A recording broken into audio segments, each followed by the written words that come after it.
If you clicked on this video, there's a good chance you already know how frustrating it can be to manage blood sugar when you feel like you're doing everything right. You're watching your diet, you're taking your medication, maybe you're even exercising more than you used to. And yet, your A1C barely moves. Your fasting numbers are still stubbornly high. You're still exhausted. And your doctor keeps adjusting dosages without really explaining why your body isn't responding the way it should. Today, we're going to talk about something that almost nobody is telling you about, and once you understand it, the whole picture is going to make a lot more sense. This video is specifically about 4 minerals that are absolutely essential for blood sugar control, and the alarming reason why people with diabetes are almost always deficient in all of them. I'm going to walk you through exactly what these minerals are, what each one does inside your body, how they work together, and what you can do starting today to begin restoring them. But before we get into it, I want to set something up for you right now, something I'm going to bring back at the end of the video. There is a biological loop that diabetes creates in your body, a vicious cycle, a mechanism that makes it harder to control blood sugar the longer you've had the disease. And it all starts with what's happening in your kidneys. I'm going to explain that loop in full detail before this video ends. And when you understand it, I think it's going to change the way you look at your treatment. I've spent a significant amount of time pulling this material together. This is not a video built on opinion. I've gone through the peer-reviewed literature, clinical studies, metabolic research, endocrinology journals, to bring you a synthesis that is both accurate and practical. Most people with diabetes have never heard this information presented clearly in one place. You deserve to have it. Before we dive in, if you're finding this useful, take 2 seconds right now, hit that subscribe button so you never miss a video, and give this a thumbs up. It genuinely helps more people like you find this content. And drop a comment below. Tell me what country you're watching from. I'd love to know where our community is tuning in from around the world. Hold on a second. Before we go any further, I've put something together for you. It's called the Glucose Paradox.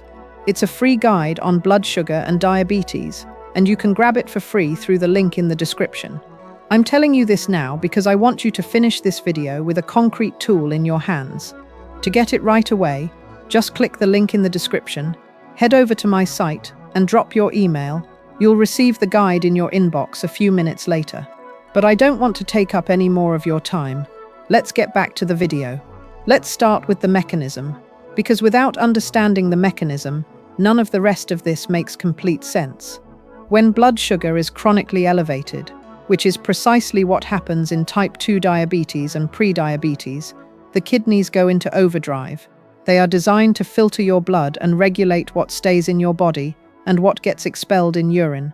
Under normal conditions, essential minerals are reabsorbed back into the bloodstream during filtration. But when glucose levels are high, the filtration system becomes overwhelmed. The kidneys begin to excrete far more than they should, and minerals are among the first casualties. This is the loop I mentioned at the beginning. High blood sugar causes mineral loss through the urine. Mineral loss impairs the function of insulin and the cells that respond to it. Impaired insulin function causes blood sugar to rise higher. Higher blood sugar drives more mineral excretion. Around and around it goes. Each revolution of that cycle makes the condition harder to manage. This is not a fringe theory.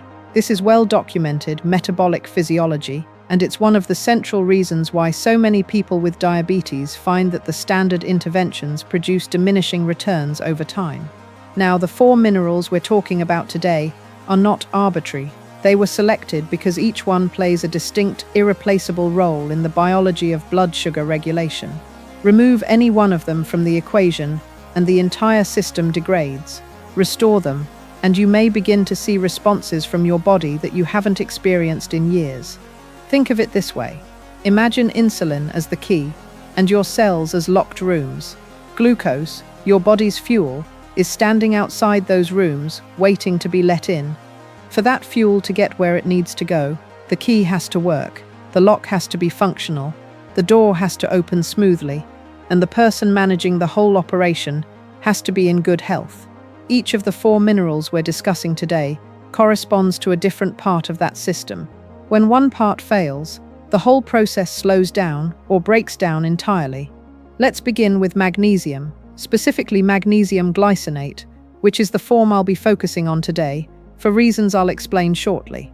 Magnesium is involved in over 300 enzymatic reactions in the human body. That number sounds abstract until you start to understand what those reactions actually include.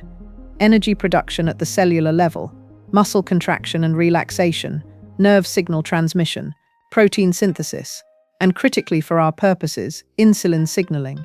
When insulin binds to a receptor on the surface of a cell, it triggers a cascade of molecular events that ultimately opens the door and allows glucose to enter. Magnesium is required at multiple steps in that cascade. Without adequate magnesium, insulin knocks on the door, but the lock mechanism doesn't work properly. The glucose can't get in. Research published in the journal Diabetes Care found that individuals with the lowest magnesium levels had significantly higher rates of insulin resistance and were more likely to progress to type 2 diabetes over time. Other studies have shown that supplementing with magnesium in diabetic patients can meaningfully improve fasting glucose and A1C values over a period of weeks to months. Now here's why the form matters so much. Many people have tried magnesium before, perhaps magnesium oxide, which is what you often find in the cheapest supplements on the shelf. Magnesium oxide has an absorption rate of roughly 4%. You are absorbing almost none of it. More importantly, it has a laxative effect that many people find intolerable. Magnesium glycinate is magnesium bound to the amino acid glycine. This form is absorbed far more efficiently, is gentle on the gastrointestinal tract, and because glycine itself has calming neurological properties, many people find that magnesium glycinate also supports better sleep, which matters because poor sleep independently raises blood sugar. If you are dealing with muscle cramps, particularly leg cramps at night, that is a common signal of magnesium deficiency. Persistent fatigue that doesn't fully resolve with rest can also be related. In a diabetic context, these symptoms take on added significance because they suggest the mineral deficit is already having measurable biological consequences. Good dietary sources of magnesium include pumpkin seeds, which are also an excellent source of zinc, as we'll discuss. Dark leafy greens like spinach and Swiss chard, black beans, almonds, and avocado. If you are trying to get adequate magnesium through food alone while managing blood sugar, you will want to be selective because some of the richest sources come packaged with carbohydrates that require careful portioning. The second mineral is chromium, and this one is less well known, which is a shame, because its role in diabetes management is quite specific and quite powerful. Chromium is a trace mineral, meaning the amounts your body requires are small compared to something like magnesium or calcium. But small does not mean unimportant. Chromium works by enhancing the sensitivity of insulin receptors. Remember the locked room analogy. Chromium is essentially the lubricant that keeps the lock mechanism working smoothly. It does this through a molecule called chromodulin, which amplifies the signal that insulin sends when it binds to a cell receptor. With adequate chromium, a smaller amount of insulin can produce a larger metabolic effect.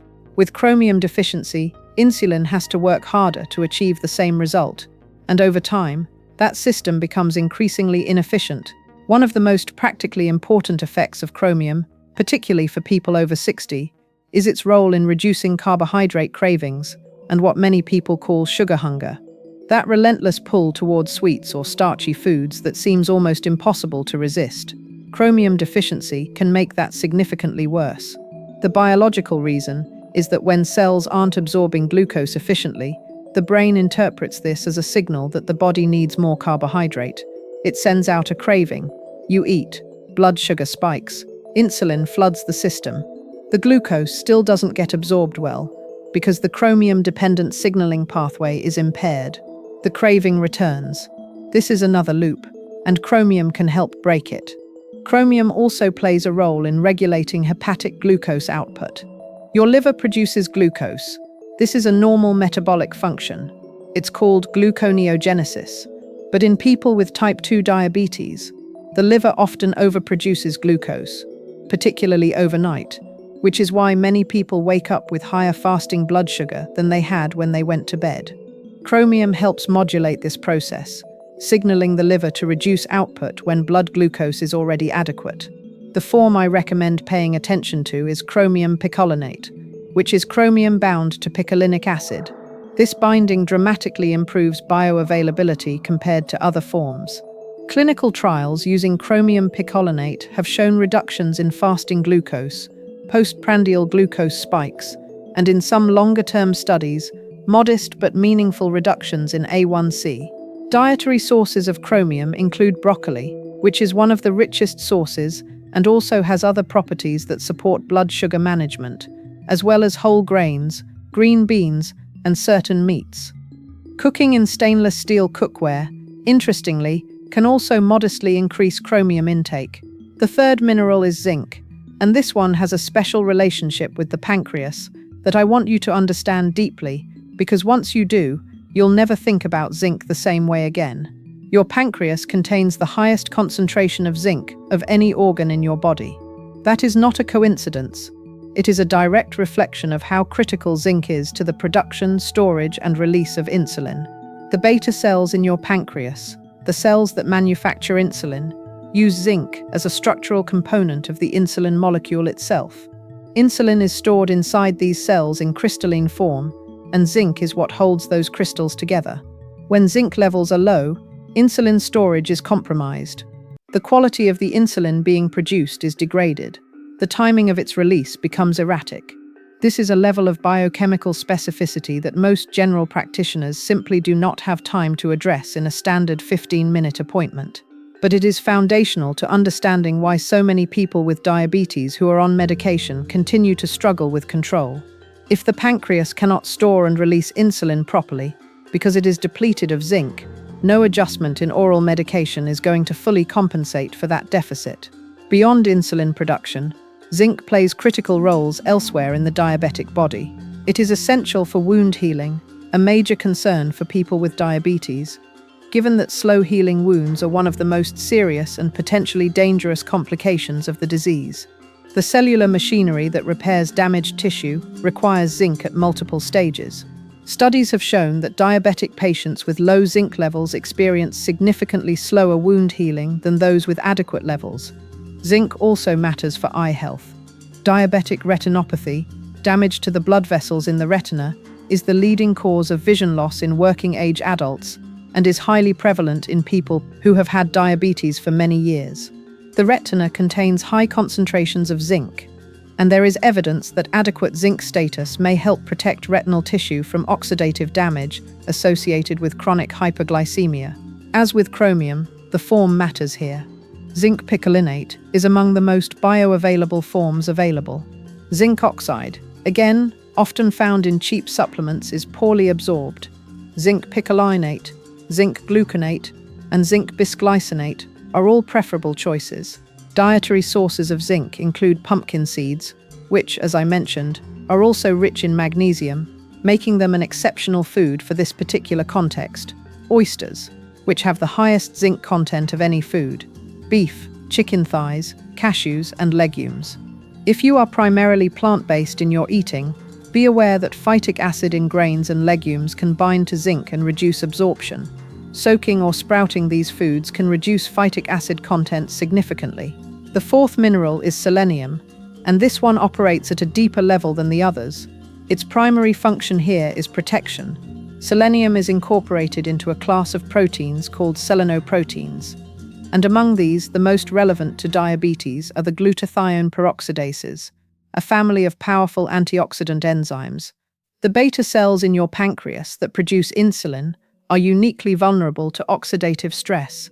This is because the process of glucose metabolism generates reactive oxygen species, essentially molecular byproducts, that can damage cellular structures if not neutralized quickly. Beta cells have relatively low natural antioxidant capacity compared to other cell types, which makes them particularly dependent on dietary antioxidants and antioxidant cofactors like selenium. In people with diabetes, this oxidative burden is substantially elevated. Chronic high blood sugar accelerates the production of reactive oxygen species, and over time, this oxidative stress contributes to the progressive loss of beta cell function. This is one of the biological reasons why type 2 diabetes tends to worsen over time. The very cells that are supposed to be producing more insulin to manage rising blood sugar are being damaged by the metabolic environment that results from insufficient insulin action. Selenium helps protect these cells from that damage. But selenium's importance extends beyond the pancreas. It is also essential for thyroid function, and this connection is critically important for people over 60. The thyroid gland requires selenium to convert its primary hormone, T4, into the biologically active form, T3. This conversion happens largely in the liver and kidneys, and it is dependent on selenium-containing enzymes. When thyroid function is compromised, metabolism slows, weight becomes harder to manage, energy levels drop, and blood sugar regulation becomes more difficult, because the metabolic rate at which your body processes glucose is directly influenced by thyroid activity. The prevalence of subclinical thyroid dysfunction increases significantly with age, and it is far more common in women. If you have been told your thyroid is borderline or within normal range but on the low end, selenium status is absolutely something worth discussing with your physician. The preferred form of selenium for supplementation is selenomethionine, selenium bound to the amino acid methionine. This is the form found naturally in food and is well retained by the body. The most famous dietary source of selenium is the Brazil nut. A single Brazil nut contains roughly 70 to 90 micrograms of selenium, close to the full recommended daily amount. This makes it one of the most potent single food sources of any mineral we've discussed today. 2 Brazil nuts per day can meaningfully support selenium status without any risk of excess. I do want to flag that selenium is one of the minerals where the window between adequate and excessive intake is relatively narrow, more is not better, and very high doses can cause adverse effects. Stick to food sources or standard supplement doses and discuss with your doctor. Now let's bring all 4 of these together, because the synergy between them is where things get genuinely powerful. Think of your pancreas and your cells as a manufacturing and distribution system for insulin. Selenium is the maintenance crew. It protects the building, shields the equipment from damage, and keeps the operation running safely over the long term. Zinc is the production line. It assembles the insulin molecules, stores them correctly, and releases them in proper sequence when the signal comes. Magnesium is the infrastructure, the roads, the logistics, the network of enzymatic reactions that allows insulin to do its job once it reaches the cell. And chromium is the receptor at the cell door, the gatekeeper that recognizes insulin and responds to it with appropriate sensitivity. Take any one of those away, and the system degrades. Restore all 4 to adequate levels, and you create a biological environment in which your body can begin to function the way it was designed to. Your medication, if you take it, may work better. Your dietary efforts will have a more productive substrate to act upon. Your energy may improve. Your A1C may begin to move in a direction that has felt impossible to achieve. Now, how do you actually begin? The first thing I want to emphasize is that you do not need to start all 4 at once. In fact, trying to introduce multiple new supplements simultaneously makes it difficult to assess which one is helping and which might be causing any digestive adjustment. Start with one. Choose based on your dominant symptoms. If you experience frequent muscle cramps, disrupted sleep, persistent unexplained fatigue, or if your current medications include a diuretic, which accelerates mineral loss, magnesium glycinate is likely your highest priority starting point. Begin with 200 to 300 milligrams per day, taken in the evening with food. If you find yourself struggling with intense carbohydrate cravings, particularly in the afternoon or after meals, or if your fasting glucose remains elevated despite other interventions, chromium picolinate is worth prioritizing. A common supplementation range used in clinical studies is 200 to 1,000 micrograms per day, though starting at the lower end is prudent. If wound healing has been slow, if you've had any concerns about your vision, or if you've been told your immune function is reduced, zinc picolinate warrants your attention first. Standard supplementation ranges are between 15 and 30 milligrams per day, and it is generally advisable to take zinc with food to reduce any potential nausea. If thyroid health is a concern, or if you are not eating Brazil nuts regularly, and live in a region where soil selenium content is low, which includes much of Europe, parts of the American Northeast, and the Pacific Northwest, selenium should be a priority. 1 or 2 Brazil nuts per day, or a supplemental dose of 50 to 200 micrograms of selenomethionine, is typically sufficient. One more thing before we close, and this is important enough that I want to say it explicitly.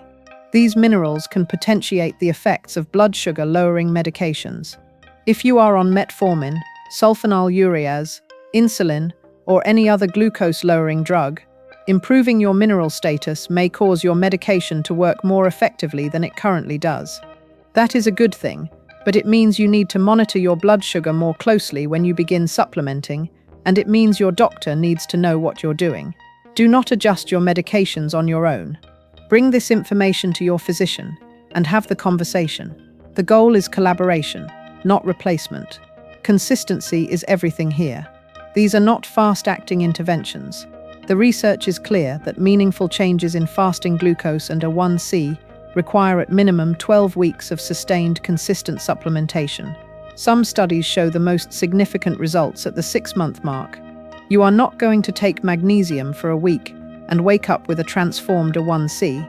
What you will find, if you are consistent, is a gradual stabilization, a smoothing out of the highs and lows, a reduction in cravings, perhaps a return of energy you thought you had simply lost to age. And then, over months, you may begin to see it in the numbers. That vicious loop we talked about at the very beginning of this video, the one where high blood sugar drives mineral loss, and mineral loss drives higher blood sugar, that loop can be interrupted. It is not irreversible, but it requires understanding it first, and then acting on that understanding with patience and precision. You now have that understanding. And hey, if you made it all the way here, please subscribe to this channel if you haven't already. Hit the like button to let me know this was worth your time. And leave a comment below. Tell me what country you're watching from. Seriously, I read every single one, and it means a lot to see how far this community reaches. You know what the problem is with diabetes and high blood sugar? Most people find out way too late, and by the time they do, they have no idea where to even start. That's why I decided to create a free guide. It's called the Glucose Paradox, and inside, you'll find everything you wish you'd known sooner. I'll explain how blood sugar actually works, and why your body sometimes reacts the exact opposite way you'd expect. That's why it's called a paradox. I've also included concrete habits you can start changing right now, even if you know zero about nutrition or medicine. It's free, you can download it in a second, and it might be the single most useful thing you do for your health today. Just click the link in the description to head to the site, drop your email, and get the guide sent straight to you. Don't put this off.